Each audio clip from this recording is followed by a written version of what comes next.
प्रत्येक विहारामध्ये गाथा घेऊन धम्मपद वाचन यांचं घेऊन आणि पूजने बनते हे सुद्धा मार्गदर्शन करत आहेत.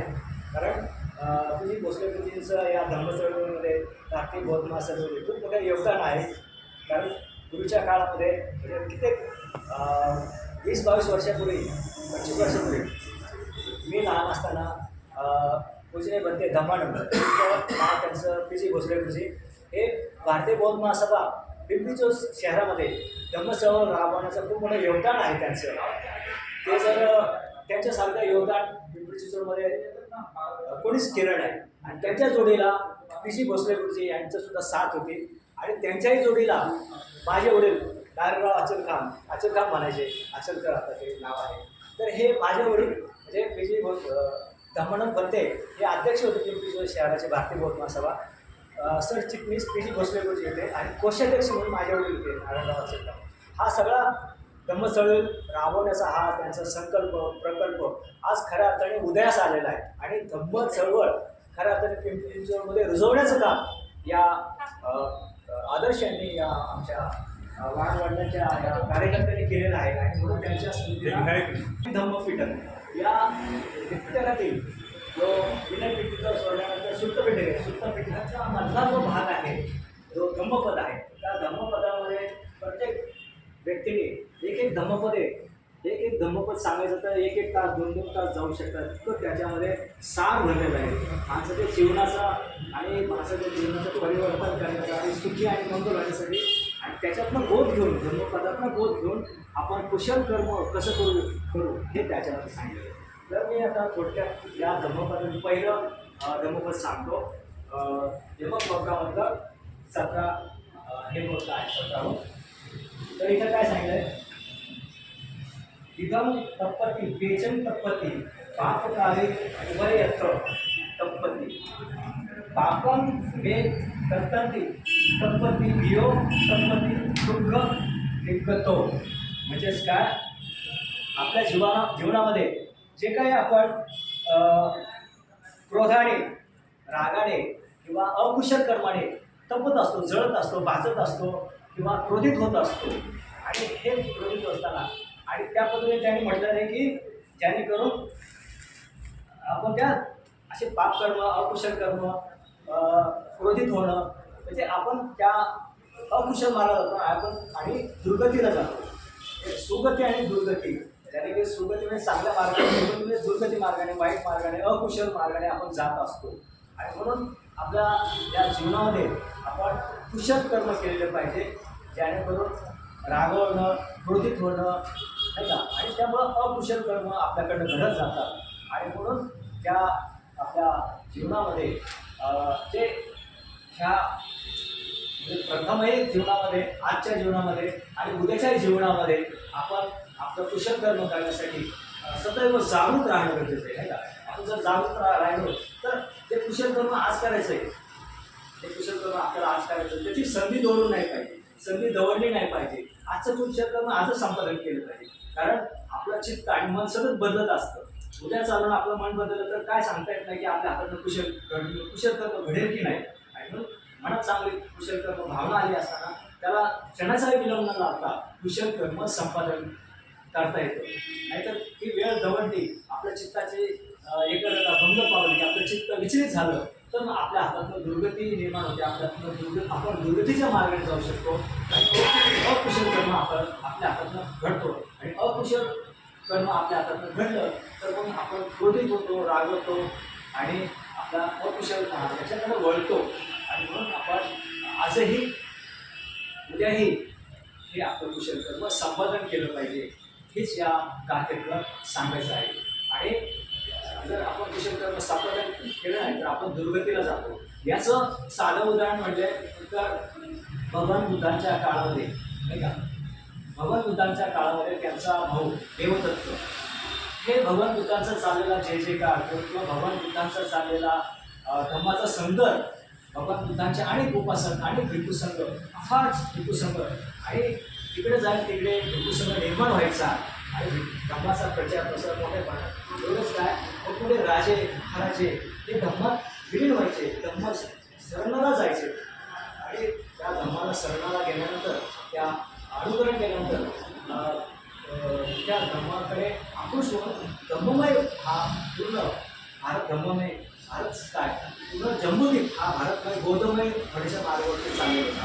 आणि मग हे भगवान बुद्धांची चाललेली प्रगती, भगवान बुद्धांची चाललेले जे जे काय भगवान बुद्धांचे आक्रोश होणारे राजे महाराजे हे देवदत्ताला पाहत एक प्रकारचं त्यांच्या मनामध्ये बस्तर भावना होत होती की आपण का आपला का नाही जे जे काय होत, आपण का नाही आपण आपल्या पद्धतीने आपल्याला सुद्धा श्रेष्ठ मानावं, परंतु श्रेष्ठ मानण्यासाठी काय सद्गुण असावं लागतं नाही का. आणि मग मला आपल्याला माहिती आहे की भगवान बुद्धाला मारण्यासाठी सुद्धा त्यांनी अनेक उपयोग केला नाही का. भगवान बुद्धांना जीवन मारण्यासाठी वरून असं म्हणजे शिळा टाकली आणि शिळा गडगडत जाऊन शेवटी भगवान बुद्धांना त्यांचं काही दिसत पोचलं नाही, केवळ बाहेरच्या बोलण्यात साधी नाव करू शकत नाही. म्हणजे इतकं त्यांनी देवदत्तांनी भगवान बुद्धाला मारण्याचा प्रयत्न केला, म्हणजे हे अधोगतीचं काम केलं. आणि मग त्याला वाटलं की ह्याच्यातनं काही होत नाही का.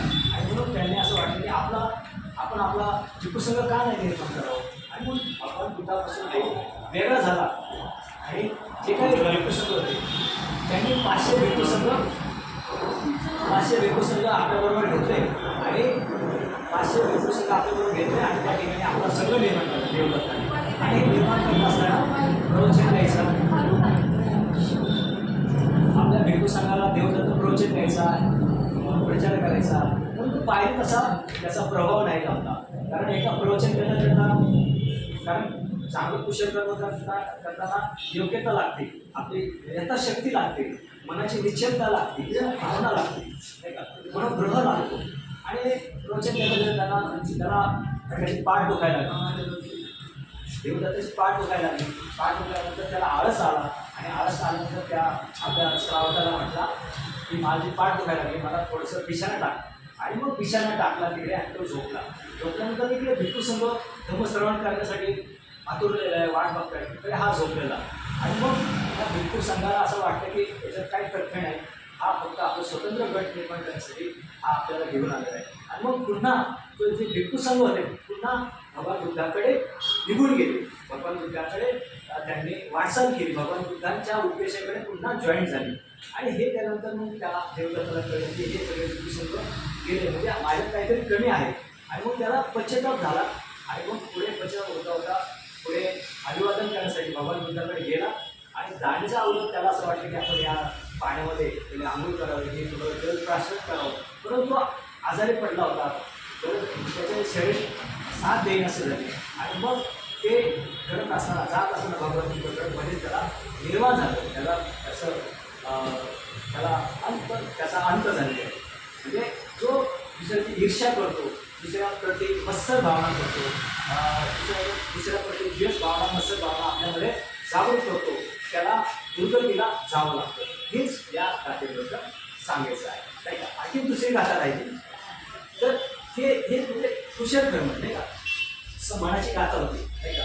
मनाच्या गाथेमध्ये काय सांगायचं की मन खूप गम्मा धम्मा मन सेठा म्हणून वेळा मन साचे पत्र फेरणं भासती वा करती तर तो अनंत दुःखान वैचक्य होती. म्हणजे दुष्ट मनाने, वाईट मनाने, अकुशल मनाने वागला, बोलू लागला, चालू लागला तर दुःख त्याच्यासुद्धा पाठीमागं लागतं. जसं एखादा बैलगाडी पुढे चालते, त्याला सुटलेले बैल चालतात आणि त्याच्या पाठीमागं ते बैलगाडीचे साथ त्याला पाठला करत असतात. म्हणजे गोष्ट मनाने, वाईट अकुशल मनाने जो माणूस चालतो, बोलतो, वागतो तर दुःखसुद्धा बैलगाडीच्या चाकाप्रमाणे त्याच्या पाठीमागं धावत असतं नाही का. हेच याच्याबद्दल सांगायचं आहे. तर दुसरं पद आहे, आता थोडं वेळ कमी स्पीड करेल. नंदती कत्त पुयो उभयथ नंदती पुयं मे कतंती नदंती भियो नदंती सुगती गतो. म्हणजे आज बी आपण कुशल कर्म करू, उद्याही कुशल कर्म करू. म्हणजे एक प्रकारचा आपल्या भवचक्रात आणि दुसऱ्या चक्रामध्ये त्याप्रमाणे जसं स्वर्ग आणि नरक असं सांगितलेलं असतं एक प्रकारे. तर स्वर्ग आणि नरक जी काही भाषा आहे हे सगळं थोटांड आहे. जे काही जीवन आपल्याला कुशल कर्म करायचं आहे त्या ह्याच जीवनामध्ये करायचं आहे नाही का. म्हणजे ते जर कुशल कर्म केलं तर आपलं त्याच्याप्रती आपल्याला कुशल भावना, मैत्री भावना येत असते नाही का. ज्याप्रमाणे आपण पाहत आहोत की काही लोक अकुशल भावना ठेवून, मनात पाप विरुद्ध ठेवून किंवा मनात शांतता न ठेवून सुद्धा आपल्याला शांतता लाभावं किंवा आपण जे केलेले पाप त्याला धुण्यासाठी लोक तिकडे गंगा केलं तर चांगलंच होणार, वाईट केलं तर वाईटच होणार. त्यामुळं पाप करूच नका ना. त्यामुळं गंगेला जायची आणि नहायची काही गरज नाही. आणि हे स्वच्छ पाहिजे नाही का. आणि म्हणून जसं संत कबीर सांगतात की नाये धोये क्या भला, नाये धोये क्या मन भला, नाये धोये क्या भला मन मैल ना जाए, मी सदा जल में रहे धोये फिर भी पास न जाए. ते नाहून धुवून काय फायदा, आंघोळ करून फायदा, त्याचं काय पुण्य मिळणार आहे. जसं ज्याप्रमाणे त्या पाण्यामध्ये जलाशयामध्ये मासा सदैव 24 तास म्हणजे त्याच्यातच राहते. मासा पाण्याच्या बाहेर काढण्यात तो जिवंत राहू शकत नाही. आणि सदैव पाण्यामध्ये मासा राहणारा मासा तो ऑक्सिजन त्याच्यातून मिळतो. सदैव मासा पाण्यात राहणारा बाहेर काढल्यानंतर त्याला जर धुतलं तरी त्याचा दुर्गंधी जाते का माशाची, नाही जात.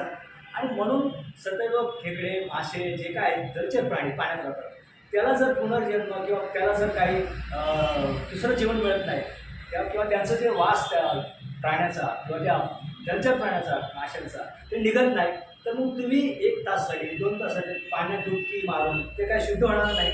सरसौप संपदा सचित्त पर्यंत प्रणम एकदम बुद्धांचा असं म्हणजे काय, आपलं चित्त आणि मनाची एकाग्रता ही शुद्धता असली पाहिजे. म्हणजे आणि चित्ताची शुद्धता एकाग्रता जर असेल तर आपलं स्थिर आणि मन हे स्थिर असतं नाही का. आणि कसल्याही प्रकारची अकुशल कर्म करण्याची गरज नाही. अकुशल कर्म करू नये तर काय करावं, कुशल कर्म संपादित करावं.